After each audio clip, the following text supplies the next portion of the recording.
சென்னை அடுத்த கோவளத்தில் சர்வதேச பலூன் திருவிழா கோலாகலமாக தொடங்கியது. தமிழ்நாடு சுற்றுலாத்துறை சார்பில் 10வது சர்வதேச பலூன் திருவிழா கோவளம் அருகே திருவிடந்தை பகுதியில் தொடங்கியது.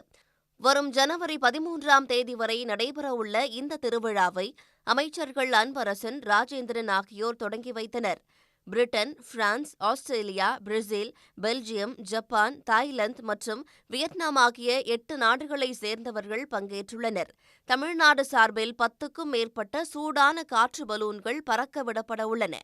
பல்வேறு நாடுகளிலிருந்து விமானிகள் வருகை தந்திருக்கிறார்கள். இந்த பலூன்களை எல்லாம் இயக்குவதற்காக வருகை தந்திருக்கிறார்கள். மிகப்பெரிய சர்வதேச அளவிலே நடைபெறுகிற பலூன் சாகச திருவிழாவாக இன்றைக்கு மாமல்லபுரம் அருகிலே இருக்கு. காற்றின் தன்மையை பொறுத்து தரையிலிருந்து 50 அடி உயரத்திற்கு பலூன்கள் பறக்க விடப்படுகிறது.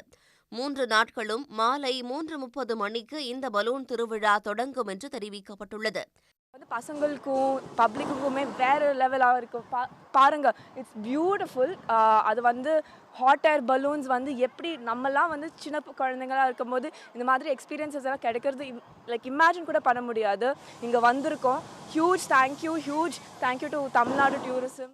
ஏர் பலூன் ஃபெஸ்டிவல் பார்த்தா ஃபஸ்ட் டைம் நான் பார்க்குறேன் நேரலையில். பிகாஸ் நான் பார்த்தா மூவிஸில் தான் பார்த்துருக்கேன் mostly. But this is my first time I am viewing this and எனக்கு ஒரு பெரிய எக்ஸ்பீரியன்ஸாக இருக்குது. கடந்த 9 ஆண்டுகளாக கோவை மாவட்டம் பொள்ளாச்சியில் நடைபெற்ற சர்வதேச பலூன் திருவிழா 10ஆம் ஆண்டு என்பதால் முதல் முறையாக சென்னை கோவளத்தில் நடைபெறுகிறது. பலூனுங்கிறது ஒரு ஏர்கிராஃப்ட். எப்படி ஒரு ஏர்கிராஃப்ட் நீங்கள் பிளெயின் பறக்குதோ அதே மாதிரி தான் இதுக்கு பைலட் எல்லாருமே இதுக்கு தேவை.